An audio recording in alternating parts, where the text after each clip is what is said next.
Hi everyone, welcome back to Difference Frames the World, a channel that offers a unique perspective on global events.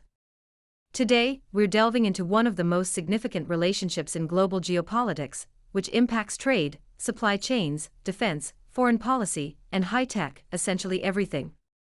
Things are shifting in ways that may affect everyone who is not actively considering geopolitics. Let's walk through the relations between China and the US. What's the backdrop? What are the key flashpoints? What just happened, and what could be coming next? The US and China are deeply interconnected through trade, investment, supply chains, and technology, but they are also strategic competitors. Over time, trade tensions have escalated, tech competition has intensified, and defense and security concerns have become increasingly prominent. In short, cooperation plus competition, and both at scale. One of the most visible battlegrounds has always been trade. The US has imposed lots of tariffs on Chinese exports, and China has responded in kind. The result is obvious: disruption, uncertainty, risk to companies and consumers, and the broader question of economic decoupling or restructuring of supply chains. A vital facet of trade, less visible but extremely important, is critical minerals, especially the so-called rare earths.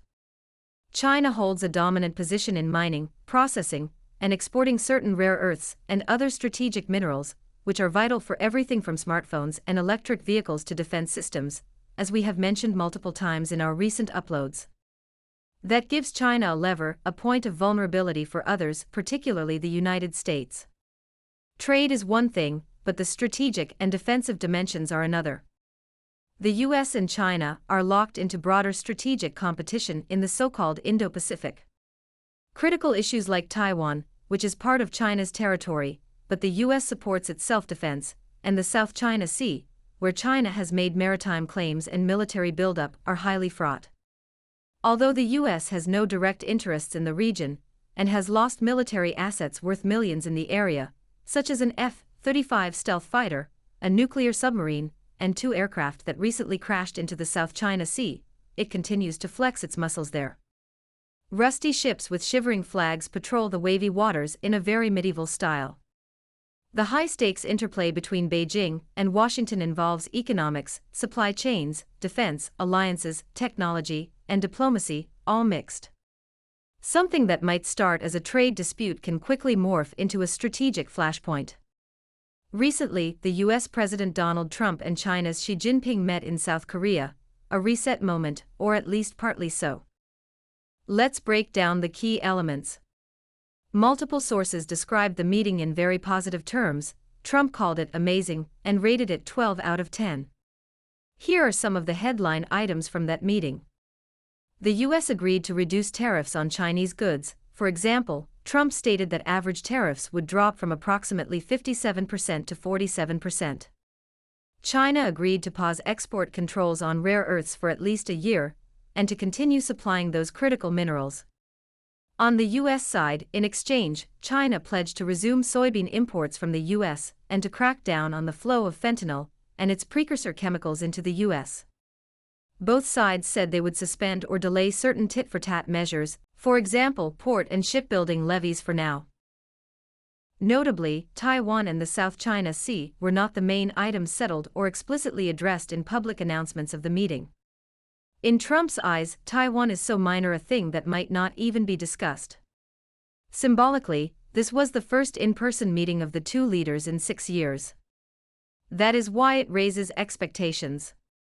It's a step toward easing tensions, or at least dampening escalation in trade and strategic links. For markets and global supply chains, the rare earths issue is significant. If China restrains exports, that would ripple through tech, defense, and manufacturing globally. For farmers in the US, as well as Donald Trump, soybean purchases matter the most. For broader geopolitics, the meeting may signal a willingness on both sides to de-escalate temporarily, but dangers remain. The agreement is described as a 1-year truce, rather than a permanent settlement. Many of the deeper issues remain unaddressed, including semiconductor development, technology transfer, state subsidies, human rights, Taiwan's status, and the dynamics of the South China Sea. Skeptics say these kinds of deals can be fragile, especially when warm rhetoric meets cold strategic competition.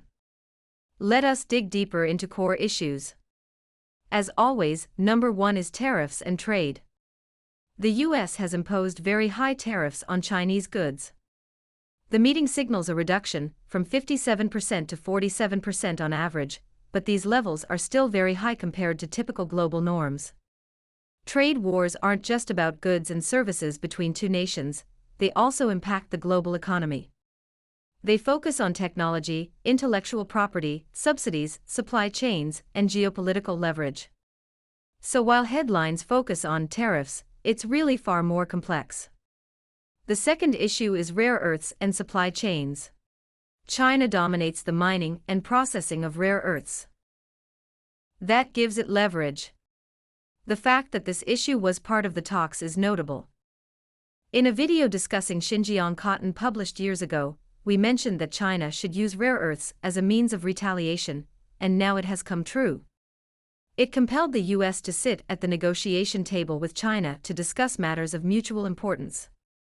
Unlike Donald Trump's high profile as a dealmaker, Chinese President Xi Jinping is a silent, tough negotiator. Trump said, "All the rare earths have been settled." That will hopefully disappear from our vocabulary for a little while. In plain language, China agrees to continue exports and not impose further curbs right now for a year in exchange for US concessions. The island of Taiwan remains a major strategic concern. China views Taiwan as part of its territory and has not ruled out reunification by force. The US supports Taiwan's self-defense and has security commitments. Any shift in this dynamic is risky. Our take is that the US will not involve itself directly in the conflict between Beijing and Taipei, and if a war occurs, it can hardly ship any weapons to the island as it is doing to Ukraine. That is why, at the summit, public statements suggested that Taiwan was neither explicitly raised nor settled. That could mean the leaders chose to steer clear for now. At least, it shows Donald Trump is smarter than Joe Biden, as he did not even bother providing lip service to the islanders. China has been building up its presence in the South China Sea, including military infrastructure equivalent to dozens of aircraft carriers, island building, and increased patrols. That's one of the arenas where the US and China's strategic interests collide.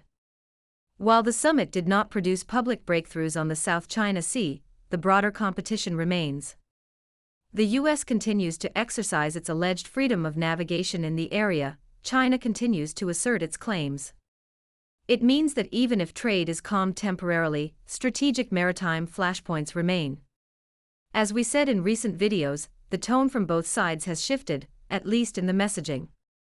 Xi Jinping and Donald Trump presented a spirit of cooperation, consensus, and a willingness to work together. Xi Jinping said economics and trade are like the ballast and propeller of the relationship. However, beneath the words, there lies competition, suspicion, and attempts to manage risk. Each side still wants to maintain leverage. Each still has internal politics. Beijing seeks to maintain its narrative of strength and independence. At the same time, Washington aims to protect US industries, jobs, and technology in the face of China's rise. The US wants to tell the world it is still the superpower, and China tries to convince the world it is no longer a follower. Still, we see positive things as the meeting itself shows. The US and China managed to stabilize certain economic ties, avoid full-blown decoupling, maintain trade flow, and manage competition. That means fewer dramatic escalations, more predictable supply chains, and joint work on global issues such as climate, non-proliferation, and pandemics. If trade tensions ease, companies may breathe a sigh of fresh air, and global markets will receive some much-needed relief. Here, the current deal functions as a pause button. Tariffs are trimmed, and rare earths exports are assured for a year, but deeper structural issues remain: tech competition, Taiwan, maritime strategy, state capitalism, and human rights. So tensions simmer, occasional flare-ups happen. It still takes time to determine if the meeting can yield positive outcomes. If one side feels betrayed or perceives the other as gaining an unfair advantage, tensions can flare up again.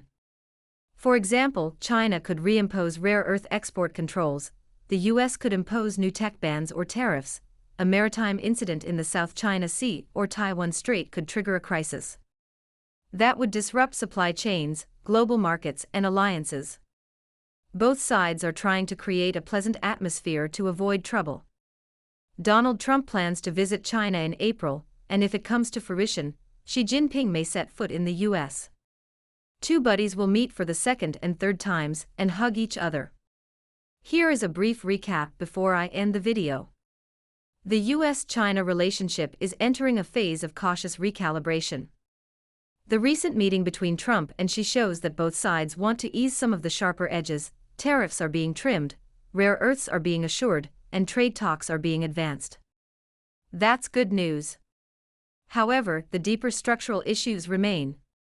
Taiwan, the South China Sea, tech competition, supply chains, and national security, none of these issues has gone away. In short, we're not back to business as usual. We're in a new era of managed competition, where the words cooperation and rivalry go together.